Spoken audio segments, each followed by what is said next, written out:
Spring is traditionally seen as the prime home buying season. As the snow melts away and flowers start blooming, the real estate market also blossoms. According to the Ontario Real Estate Association, a significant surge of about 40% in home listings is observed during spring.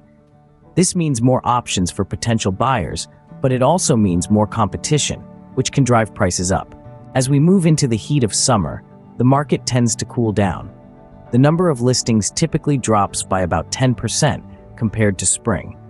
While it might seem like a disadvantage, the reduced competition can also mean a better chance of landing a great deal. Fall presents a unique window of opportunity.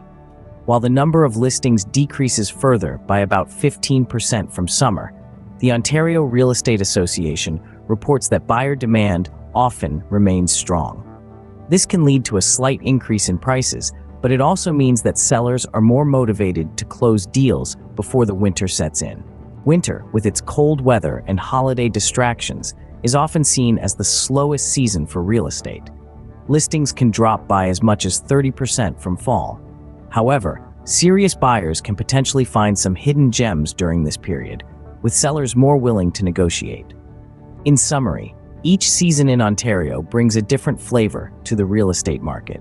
Spring offers variety, summer cools down the competition, fall provides a window of opportunity, and winter could serve up some unexpected bargains. For those venturing into the Ontario real estate market, resources like Realtor.ca, the Ontario Real Estate Association, and the Canada Mortgage and Housing Corporation can provide valuable insights to help navigate the fluctuations of the market.